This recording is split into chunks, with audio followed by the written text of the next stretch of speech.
Assalamualaikum warahmatullahi wabarakatuh. Jumpa lagi dengan saya Warsa Fatur Rahman dari kelas A32.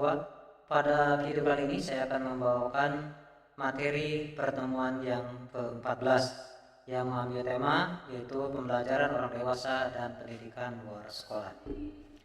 Baik, kita lanjut ke pembahasan selanjutnya. Ada timbul sebuah pertanyaan bahwa kenapa belajar orang dewasa harus ada dalam kajian pendidikan luar sekolah. Untuk menjawab pertanyaan ini, baik kita akan bahas lebih mendalam lagi. Pendidikan berkelanjutan atau dinamakan juga dengan continuing education, yaitu di mana bahwa pendidikan merupakan sebuah proses yang berkelanjutan, dimulai dari buayan atau dari bayi, berlanjut sampai dewasa dan bahkan sampai mati. Maka pendidikan itu memerlukan berbagai metode dan sumber belajar disesuaikan dengan usia kita belajar. Lalu istilah lifelong education dan continuing education merupakan landasan bahwa pendidikan itu dilakukan oleh manusia sepanjang hayat dan berkelanjutan. Di mana artinya bahwa pendidikan yang di dalamnya terdapat proses belajar tidak berhenti di satu usia, tetapi pendidikan itu melainkan dilakukan mulai dari kandungan sampai akhir hayat dengan secara terus-menerus. Maka tugas pendidik adalah menjadikan setiap individu menjadi seorang pembelajar sepanjang hayat atau lifelong learner.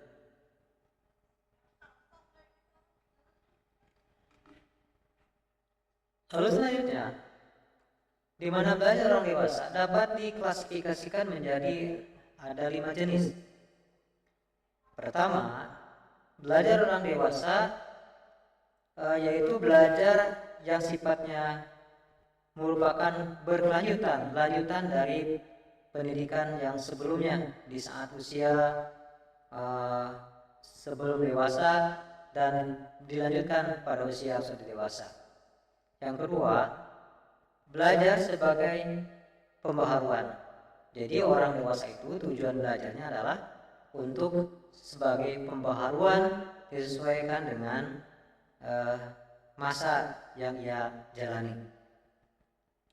Lalu yang ketiga, belajar orang dewasa itu adalah belajar untuk merupakan pengkaderan, merupakan regenerasi selanjutnya. Jadi kalau orang dewasa saat ini sedang belajar, ada diantaranya yaitu untuk dipersiapkan untuk menjadi kader ke depan, sehingga mereka itu dapat pula menjadi orang yang berbakti, berguna bagi bangsa dan negara. Yang keempat, belajar orang dewasa itu adalah belajar populer.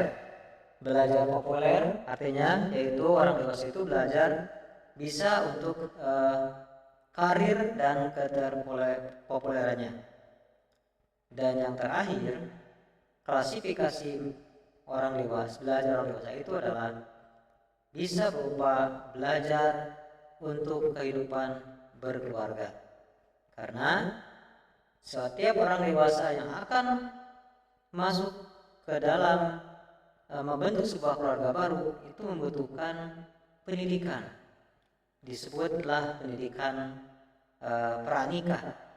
Jadi pendidikan pranikah itu adalah pendidikan yang dipersiapkan untuk mempersiapkan diri masuk ke dalam jenjang pernikahan, sehingga mereka ketika berkeluarga, mereka masuk ke dalam sudah memiliki keluarga, baik punya istri atau suami atau anak, maka mereka akan tetap harus belajar dalam mengarungi keluarga itu. Apa tugas dan pendidikan, apa tugas dan kewajiban seorang istri, apa tugas dan kewajiban seorang suami, dan apa tugas dan kewajiban seorang anak. Itulah mereka belajar kehidupan dalam berkeluarga. Lalu menurut psikologi belajar bahwa orientasi belajar orang dewasa itu ada 3 orientasi.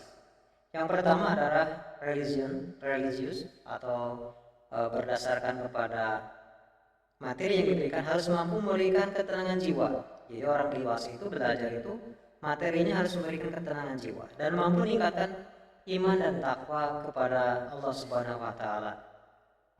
Dan yang kedua, menurut psikologi belajar untuk orang dewasa itu adalah aplikasi, di mana materi senantiasa dapat diterapkan langsung dalam kehidupan sehari-hari. Jadi tidak lagi berupa teori, tapi orang dewasa itu belajar adalah bagaimana bisa mempraktekkan apa yang dia dapat ilmunya untuk kehidupan sehari-hari.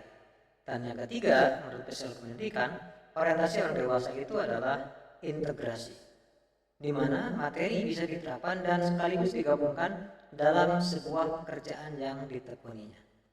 Jadi materi yang ia dapat digabungkan dengan apa pekerjaan yang ia geluti. Lalu cara belajar orang dewasa itu ada 4. Ada cara untuk belajar dewasa. Di sini bisa disimpulkan menjadi 4 cara. Yang pertama adalah cara yang praktis atau cepat, di mana untuk belajar orang dewasa itu tidak perlu lagi tahapan yang terlalu lama, membutuhkan metode dan teori yang lebih cepat dan praktis. Misalkan orang dewasa yang belajar baca Quran, maka gunakanlah metode Iqra yang praktis dan cepat. Jadi tidak lagi seperti anak-anak yang dari mulai nol itu mereka dalam proses yang panjang dan lama. Sementara orang dewasa itu ambillah metode yang secepat mungkin, praktis mungkin. Lalu yang kedua, cara belajar orang dewasa itu adalah ekonomis atau tidak banyak biaya. Di mana orang dewasa itu pasti mereka itu membutuhkan finansialnya lebih besar daripada anak-anak, karena mereka kadang harus membiayai hidup sendiri atau keluarga, sehingga cara belajarnya harus lebih ekonomis, tidak lagi seperti masa anak-anak. Mereka banyak biaya yang dikeluarkan karena mereka adalah sebuah kewajiban dari orang tua untuk memberikan pendidikan kepada anaknya. Sementara orang dewasa dia harus memikirkan sendiri, ekonomi sendiri, sehingga maka buatlah metode pendidikan, carilah cara belajar itu yang lebih ekonomis. Lalu cara yang ketiga adalah metodis atau menggunakan metode. Jadi belajar orang dewasa itu metode pendidikannya harus benar-benar cocok dengan pola pikir orang dewasa. Tidak lagi banyak seperti anak-anak pembelajarannya terlalu memutar-mutar atau terlalu banyak teori yang harus mereka pikirkan, tapi metode pembelajaran dewasa itu ambillah dengan metode yang lebih praktis juga dan lebih mudah untuk mereka pahami, sehingga mereka itu akan lebih cepat untuk diaplikasikan dalam kehidupan sehari-hari. Dan yang keempat, cara belajar orang dewasa itu adalah realistis atau sesuai dengan kenyataan. Jadi orang dewasa itu belajar bisa juga dari pengalaman, sehingga mereka bisa realistis dengan apa yang mereka lakukan, apa yang mereka rasakan, apa yang mereka lihat, apa yang mereka dengar, itu menjadi sebuah bahan pembelajaran bagi orang dewasa, sehingga belajarnya caranya menjadi lebih realistis. Demikian apa yang dapat saya sampaikan dari pertemuan yang ke-14. Semoga dapat bermanfaat bagi kita semua. Wabillahi taufiq wa hidayah. Wassalamualaikum warahmatullahi